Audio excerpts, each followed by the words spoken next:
Eneyo program Mami Eyakolamu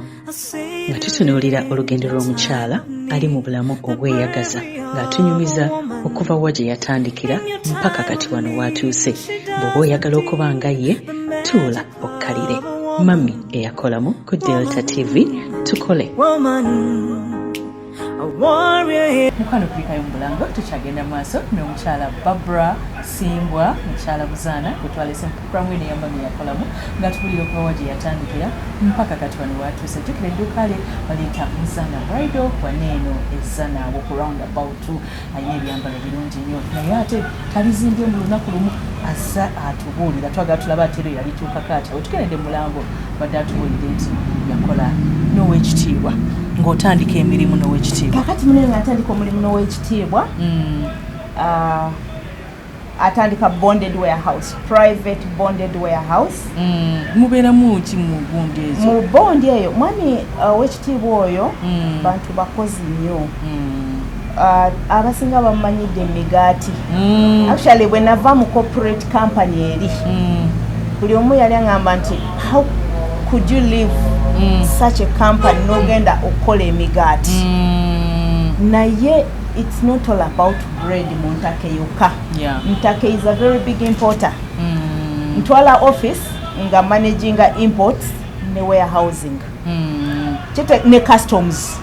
Kitegeeza nti otunulira ebintu nga bwabi orderings okuva ebweru ebituuke mu Mombasa n'obigoberera bwe bitikkibwa ne babiclearinga ne bijja mu bondi n'obitikkula ng'okwataganye n'aba URA no files n'ogoberera emitendera gyonna paka lw'omuwa assessment asasule okusobola okuggalawo eyo transaction. So nembeera nga managing ebintu ebera nakola naye okumala emyaka 8. Nakola naye okumala emyaka 8 nga tujja twerera wenjogera bondi etambula egenda mu maaso bulungi. Imports department ye yonna eri set. Navaayo mu 2020 nga tebannatubuulira covid. Naye kiki ekyanzigyayo nali ntandise bridal shop eno. Bridal shop eno yaliwo ng'eri ku Lumu Street naye ng'abaana bagikolamu nga tolaba ssente ng'osigaza expenses nga nze ng'omuntu sigiwadde time. Kale nafubanga ng'olumu mbuukira nenziruka ku mirimu gy'omukulu nenzirukayo nga waliwo akwetaaze naye era nga tekimala. Olumu n'okwata emmotoka ng'obudde buzibye n'ovuga ogende ku dduuka kajjaamu ne kakwatira wakati wa Nalukolo ngaawo ne ku oyingira mu kibuga. Kakati ngenda okulaba nga bebi ono yeetaaga okulera. Idea wagijjawa okutandika bridal kubanga bw'onyumya olugendo lwo siraba bya fashion we bijjira. Kakati idea yavaawa ebintu bya fashion ndowooza bindi mu musaayi nti nakyagala ng'omuntu ntandika bwe nti bridal bwe bampasa gawuni yange bagigula omwami wange yagitungisa akyala omwami wange yampasa nkyakola kugudi degree endeje olwokuba nti navanga ku mulimu nenziruka mu classes nga wakanyingira late ebintu bino byonna yabikola. Wagenda ng'okudda gawuni aziguze bino yabikoze buli kimu akikoze nti senyigira nnyo bwe yali ampasa mu bintu bye yakolanga.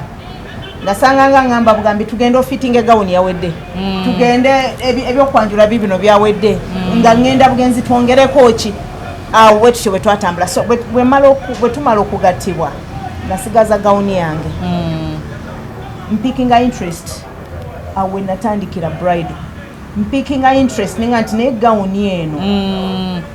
ngenda tandika okusiba abagole. Mba ndi awo waliwo omukyala kati mukyala Sematimba Peter Sematimba mama omulala mama Rebecca yajja n'asigamu gawuni nanga nti nange nkwongedde wamubulira ku kiroto kyo nanyongera olwo nali ntandiseewo ne gawuni entonotono neze yali alina n'azindeetera. Mba ndi awo nenfunayo sente nga sinamanya byakwimportinga nnyo nenfuna omukyala nemugaa nti ntungira nagenda zitunga nga gawuni mbi nzibu ezo zansala ate nga nateekamu sente nyingi nenzikwata nenzingako nenziteeka wali nalina gawuni zindowooza nga 5 okutandika alina gawuni zinga 5 olwo nkyakolera waka nga bw'oyagala nkuleetera naye nga sinagula dduuka time ekiseera kituuka mpulira nga nnyongera okwagala okukola okugaziya ekintu kino ngamba omwami wange nti naye senga tukolayo edduuka ly'abagole yabayinga idea eyo nantwala waggulu ku Buganda Road opposite CPS walingawo restaurants biri Boston oba nani nze labiddemu naye wansi waazo wakati waazo waliwo omuyembe waliwo ekibangirizi nankubiramu ebibaawo nkiraba nanserekera netutandika nentekamu ka plastic carpet nentandika notekawo gawunizo nentekawo gawuni zange naye ate njagala ojjukire nti nali nkola mu ntake naye no nga ntaddeyo omwana awe natandikira awo kati challenge nafuna awo nali wakati wa restaurants bbiri nzijukira emu bali bagita Boston endala bali bagitaani emmese nga zidduka nezijja ate no mugoyezo nezibira ku gawuni kati ng'ogenda okujja nga gawuni eriko ekkubo ly'emmese omuka ebyo bimese n'ebyoya then ng'enkuba bw'etonnya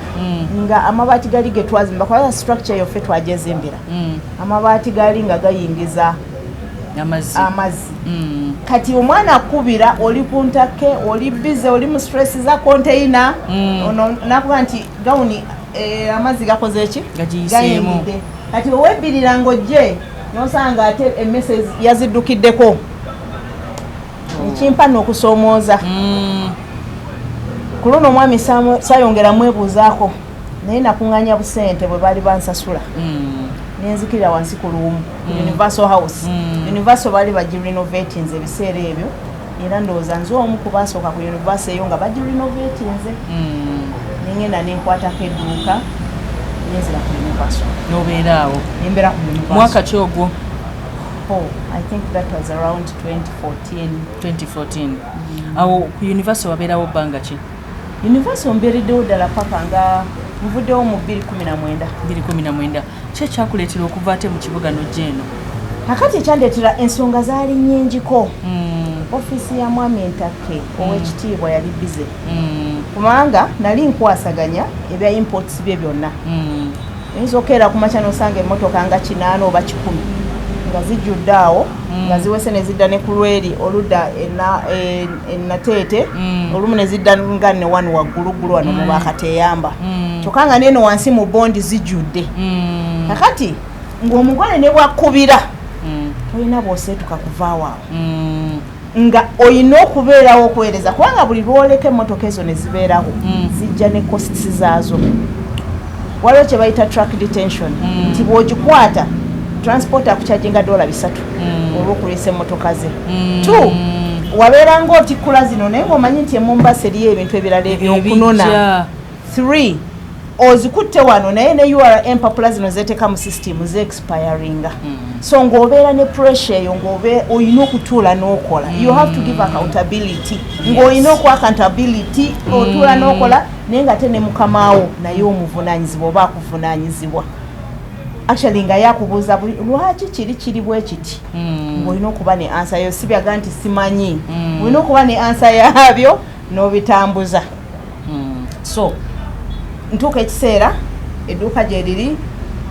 stress ya tawuni ogezaako okudduka jaamu wavugiranga okuva wano okudda mu kibuga ovudde 11 ku ntake bw'aba osobodde okuvawo ku 11 naye ng'olumu kikulemesa olemererwa nga nawe olabira ddala tosaanye kuvaawo URA egenda basuspendinga nga tosobola kuva ng'olina okutuula n'otuula n'okola ebintu ebyo so eri ng'eriyo abakwetaaga olumu wafubanga n'otuuka leeti jaamu n'otoba ne parking neddamu nenga nti nikakati nfaaki lwaki sidda ku Ntebe road kuno kwembeera nti bwenva wali nalukolongo mpitira muno mu Nyanama nenzija wano wenva wano nenzireeka kituufu nenzigalawo Sharita naggalawo edduuka liri mu 2019 nga omwaka gutandika nensitula byonna bye nalina nembiteeka ewange mu nnyumba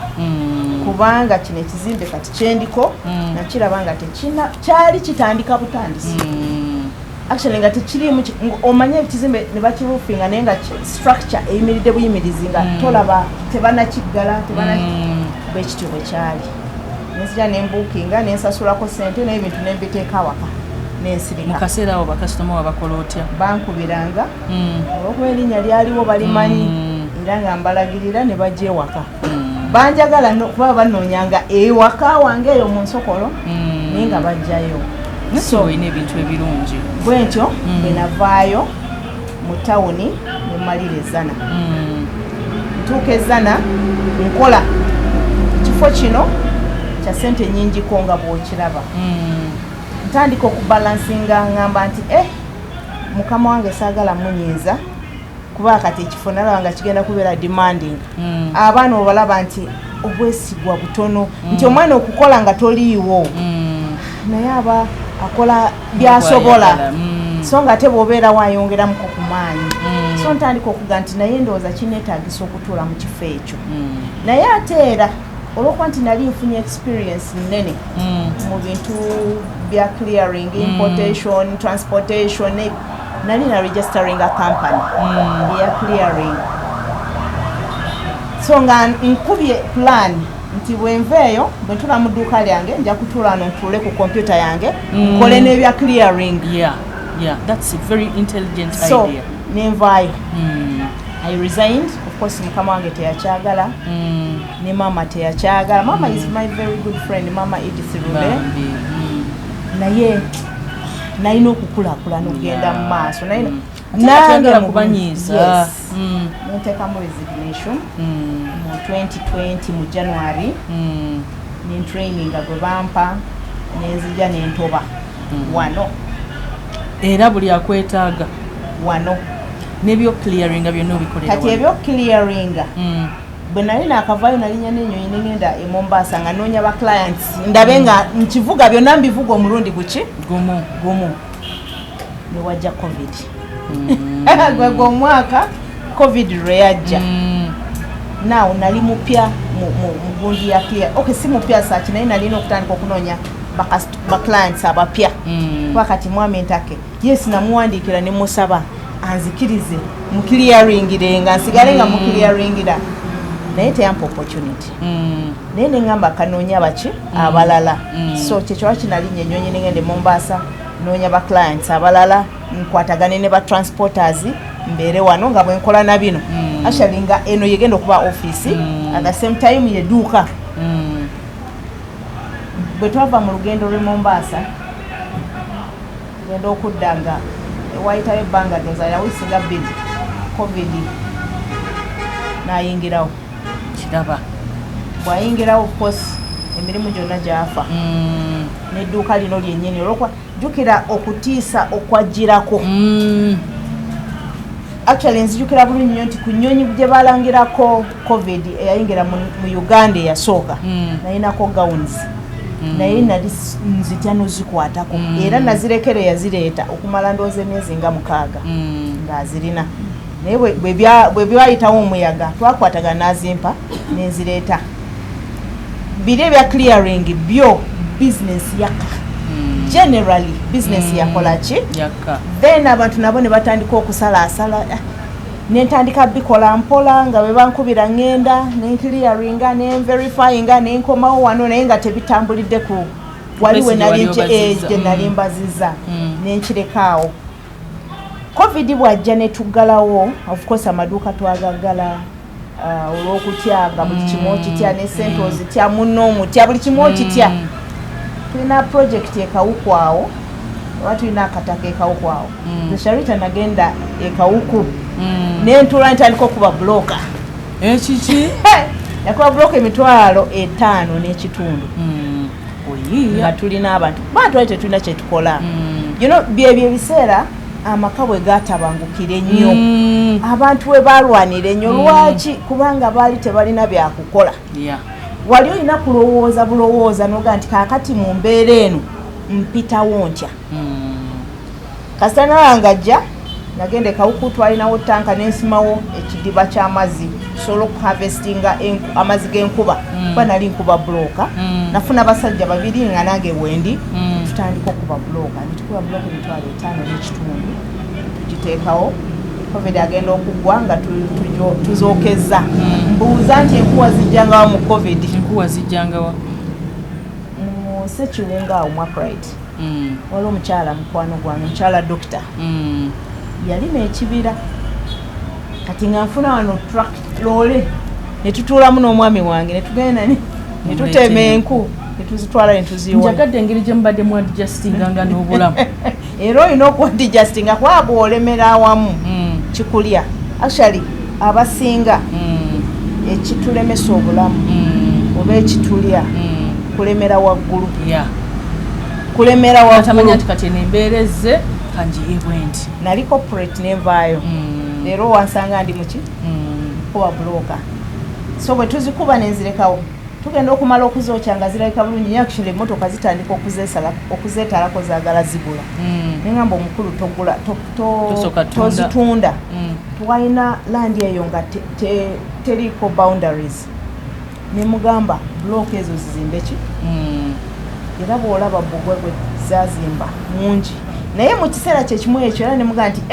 nga maze okulaba ziri ezisoose emitwalo 5.5 nera nga project nungi nemugaa nti kanyongere endala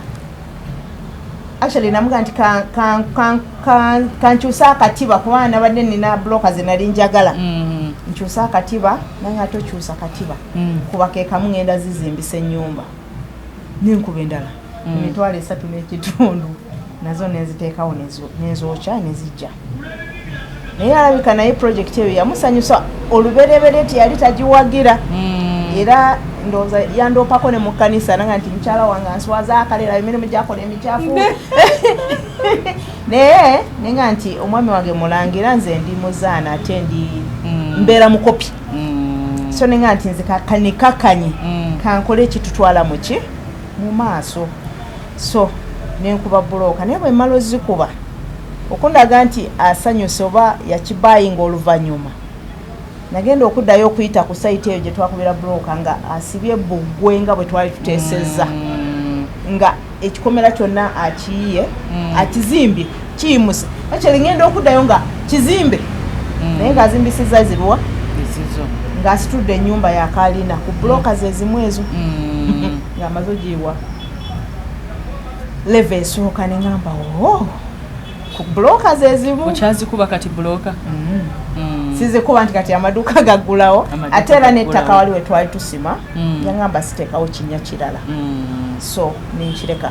naye already ennyumba eri eyimuse erina floor ali ku 3rd floor naye ku buloka ze ziriwa ezizo zewakuba ezo zennyini kirungi nnyo bitambula bitya kati okyakola biri ebya clearing nga clearing mukola naye business generally ekendedde ntono ddala ne bwogenda mu ICDA eyo olaba nti ntono importation yasalika kyekyaviirako ekyo ndowooza misolo valuations bintu bingi bingi so ne covid naye yakikwatamu so bingi osobodde otya okubeezawo bride eno bridal naddala nga omuntu alaba nti oli outside Kampala bridal ngibeezezaawo lwa kusigaza mutindo kintu kimu Sharita kyenakkiriza oba kyenasalawo tiyadde nga ndi wabweru wa Kampala kansigaze omutindo gwo gulemeddeko era ngenda nenfuna ekintu ekisinga obulungi nga ntunuulidde bakasitoma bange nze Sharita olaba kyesisobola kwambala sikiteekerawo muntu nsooka kumala kukyegomba nga nkyeyagaliza nenkireeta mpulira yes so kinyambye nti nkuumye omutindo ogwo ekyokubiri ne customer care nti bwe nali eri mu corporate world nayiga customer care nayiga empuliziganya kituufu ate bwe najja mu family oba bwe nakola ne ba owekitiibwa ne maama nina ekintu kye nabayigirako kyeta abantu abo bekkakkanya nabeera mu ntake nali ntya nnyo maama idisirule nnyo naye amayizi ate nga mukwano gwange nawana olumu atera okujjawo n'abeerawo wansi nanga nti jangu ombuuzeeko nenzika kuba atayagala kulinnya madaala naye kiki kye nabayigako bukkakkamu Sharita ngenda nembuuzera ne bwe nali nvaayo nga maze okuresigninga nagamba abaana be nali nkola nabo nti senga gwe wali mu kaalule nga mulina sente zino zonna wandibadde weeyisa otya kwekkakkanya kwezuula nti nze nakola nabo banteekamu eyo ensigo nemmanya nti olina wolina okubeera ng'oli muntu kati ekyo actually eyo kapita esinga obunene nze gye nabajjako Sharita nfunye deals nyingi nja kuwa last year mba ndi wano nga bankubira akasimu nasigalayo mu ntake kuba nali muweereza nali nnyo mu kkanisa ya chapo ya ntake so ebifaayo baali bakwano bange twasigala nga tuli bamukwano kuba ne baba bafiiriddwa era mbabeeramu ne baba balina mikolo gya ssanyu mbeerayo mba ndi awo nga baŋŋamba nti jangu eno waliyo mass wedding mu October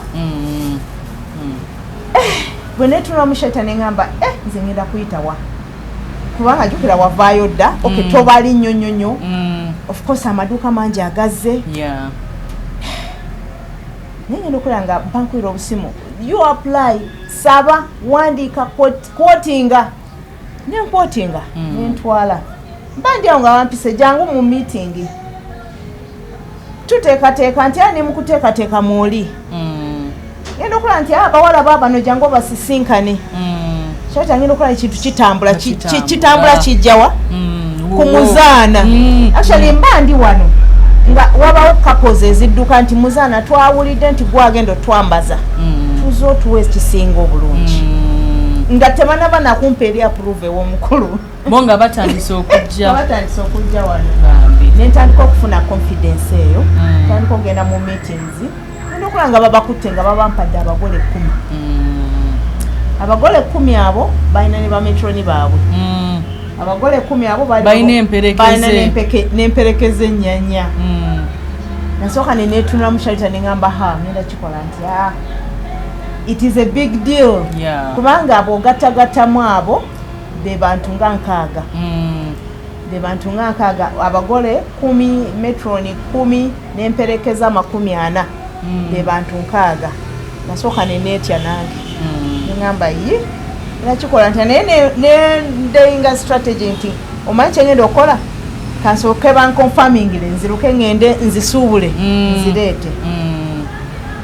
kati along the way ne baga nti I think kijja kuba too much for Muzaana bridals katumuwe gowns asigale specifically gowns Sharita nensigala ku gowns and I was so grateful so grateful naye ambaza abagole nange nentandika oga nti oh my god omulimu gwange yali blessing esooka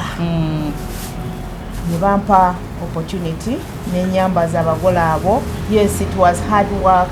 twakola twabeeranga n'olumu mu dduuka okubambaza it was so challenging olwa Sharita ayinza okujja n'alonda gawuni eno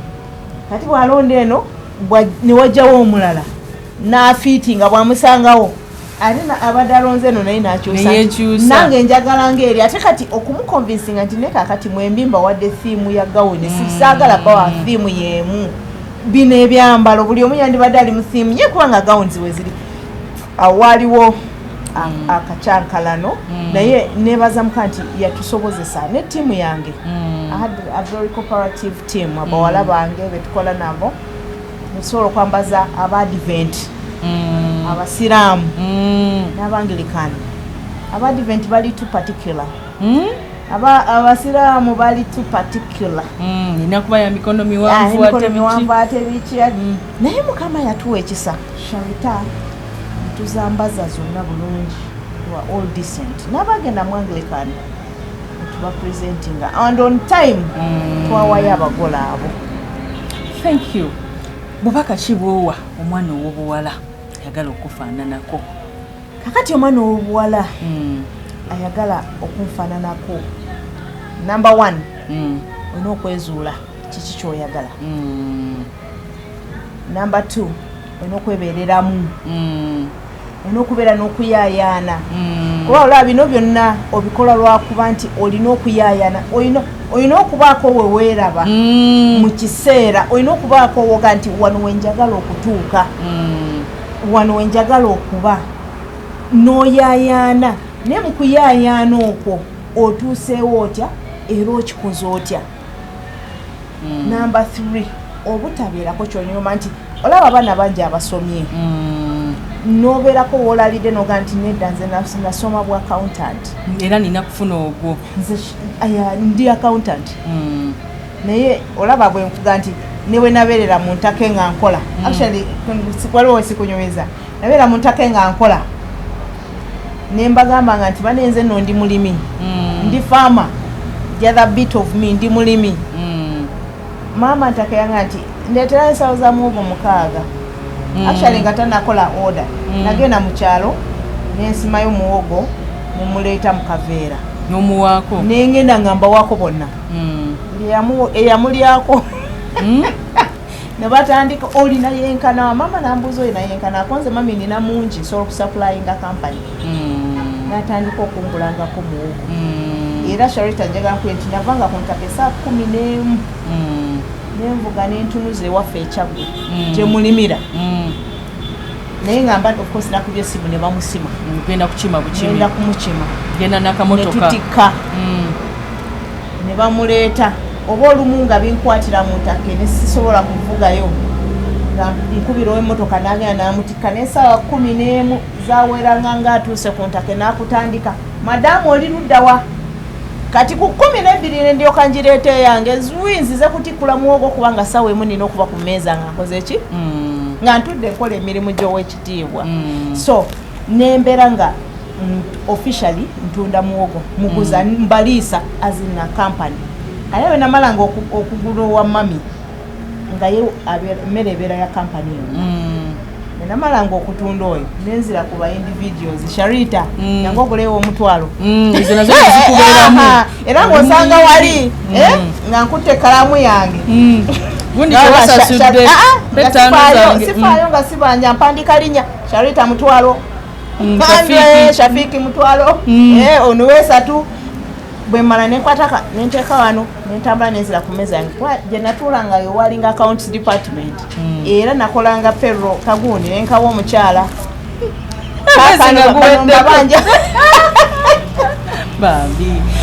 Abaana balina kufeesinga batya life's challenges. So abaana bawala kyenzizayo wali nti 1 olina okumanya wawooli nekikyoli nekikyoyagala okubeera Sharita ne wawoyagala okulaga.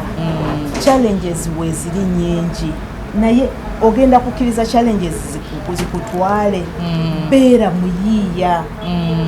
weefubeeko. Sharita ze muntako mubali basasula bulungi nnyo by the way. I think I was nali omu ku baali abakulu naye ekisaa kyatuuka ne ngamba naye omanyi kanjiye kantandulule ku kigere nenvaayo nate nga sibbye ate mu bulungi nga lesibavumye. Era wavayo mu bulungi kubanga bwe kiba nga basobola n'okuwa emirimu bwegiti n'oyambaza couples ezo. Nenvaayo mu bulungi ne mami ajja nandabako awo. Actually ntera okubeera mu mikolo gyabwe, ntera okumanya byonna bigenda mu maaso. So n'ovaayo bulungi andi kikulu nnyo okusigaza abantu bolowooza nti ba mugaso eri obulamu bwo n'obeekwatako baako ky'omwegombako. Sharita nja kubulya nti nze abantu abo nabeegombako kintu kimu bakozi ebituufu. Nze nja kubulya moments we nabeeranga challenged. Waliwo olumu lwe twali tutikkula byuma zaali container zaali ziva Dubai nga zirinya zirimu ebintu biri assorted. Naye mu byo ndowooza mwalimu ebibala nga bakery teyina, mwalimu ebibala ebyo bibateeka migaati nga bakery teyina bibala eri mu production department. Tusasudde container omusolo etuuse ku gundi baagala mu bitikule mugijjewo. Mba nkyatikkula ndi mu kubala ngenda okulaba ng'owekitiibwa ajja alina otugato tweyalinga ayambala n'otusaati bwe yatuteekanga ng'amasuuti agajeemu bwe yatuteekangamu n'omanya nti kakoze eki kaweddemu temugenda kuvaawo agatto ke katambula mpola najja yendukola ng'akutte ku mmotoka ezo eza box body asitula obubox buno abusitula abuteeka mu mmotoka Shaita nawe yanga answadde nenjagala musitulireko eri abaana bakajozi batikkula nga tewali ali free nga yalina emirimu gye gyeri girina okutambula namutuna n'abusitula n'abuteekamu nama navuga ekimotoka ekyo n'akitwala wali bwe mbayingiramu era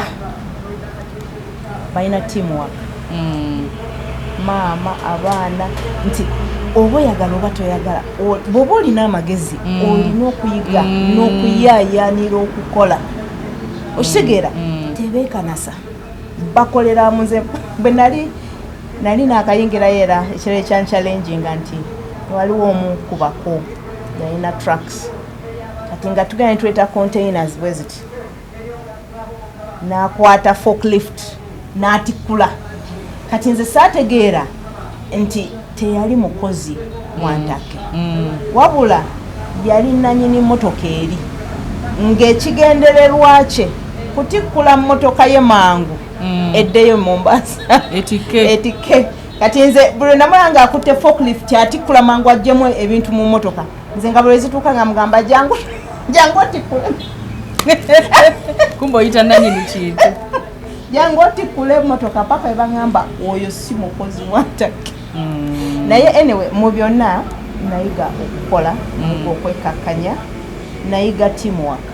kubanga amazima balina teamwork kale nyabo gatumaliriza akasemberayo ddala bani bweyagala okwebaza abakubeereddewo mu lugendo olwo n'omukwano nyanziza nnyo Sharita njagala okwebaza abantu no bangiko nebaza maama wange omubwati mama Rose Naluwoza omukyala n'oyo atuleze omukyala oyo atulaze ekkubo omukyala atutendesa okutya Katonda oyo so no ng'ate mukyala ye mukatuliki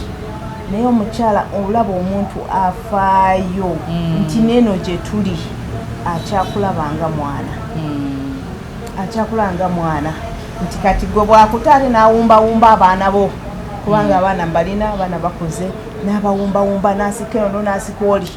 so maama abeerawo n'akulabira kino kikoze kya muzaana ate leero ku dduuka ate toliiyo ate kakati olaze wala n'afaayo maama oyo atubeereddewo nnyo mwebaza nnyo yebale nnyo mami waffe nenebaza banyiraze agambye ndi omukazi waggulu omu abanzirako bonna baki abalenzi abo bwe bawulirira nti muzaana kino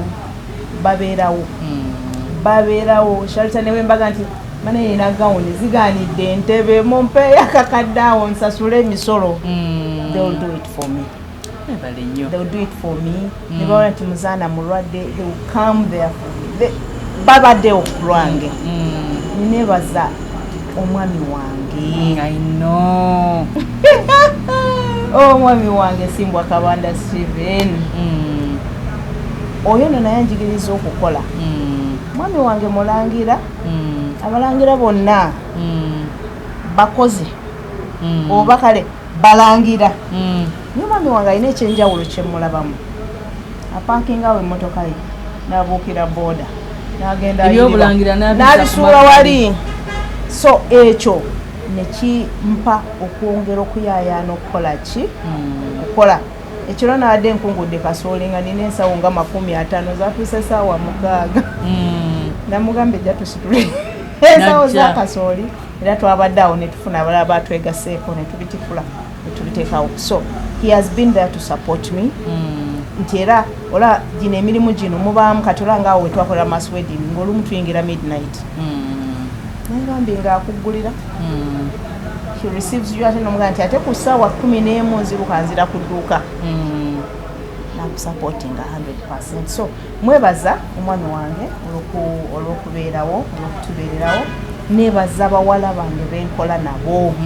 the team Muzana Bridals team team eno gyolaba ebaddewo kubanga mbagamba bugambi mmwe leero no tetugenda ne mubaamu ne mbaga nti leero kati era mu biseera bya mass wedding ebyo bwe manamala eyo nafuna n'endala eyananyini kizimbe kino ayina ekkanisa eyo era nampa opportunity naye ogenda okulanga emirimu gikuyitiddeko nobaga nti tugenda kutula mu dduuka tukole naye tumala mu dduuka mbatwala waka mwenna n'okubayo ewaabwe nobagamba naye bano mbalina tuli wa muzaana kubanga enkya tugenda kukeera ne bajja ne mbatwala ewange ewaabwe ne mbajjayo so babadde cooperative nabo neneebaza owekitiibwa Gasta Kanoni Gasta Lule Ntake ne maama Edith Lule Sharita kyesikugambye waliwo awe twabeeranga n'ezo expo olina konteina MD akunoonyeza kutikula konteina oyina expo erugogo eno fubu tukogende kyaita olumu ngambula mu office kakati okukwana kulungi nali nakwana ku baana ba directors bandage ati omukulu yabeeranga ayomba nga mami agamba nti ekiseka yangambye agenda mu expo na zino n'ezimuwa kati ekyo kyampanga amaanyi okwongera okukola n'obuvumu nti wabeeranga anoga nfudde ne bakubira owaye MD akunoonya ayomba n'obeereyo ng'okola bwoti wabeeranga oliyo ngaga dadi ayomba naye mami agambye senga wamusabye nezina endala nazikuwa expo n'otwala ekintu ky'omumaaso okitegera so omutima ogwo ogwagaliza nti neeyongedde maaso olw'abantu support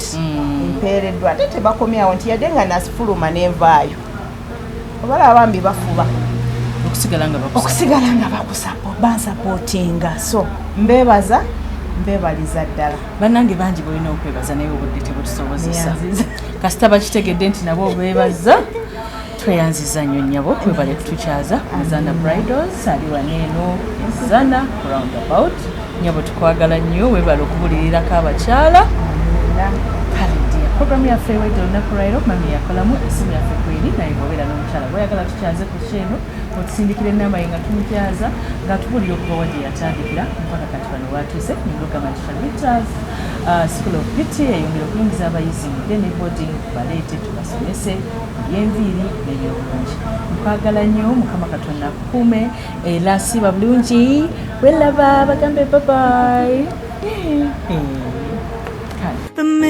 eneyo program mami eyakolamu nga tutunuulira olugendo lw'omukyala ali mu bulamu obweyagaza ng'atunyumiza okuva wa gye yatandikira mpaka kati wano watuuse bw'oba oyagala okuba nga ye tuula okkalire mami eyakolamu ku Delta TV tukole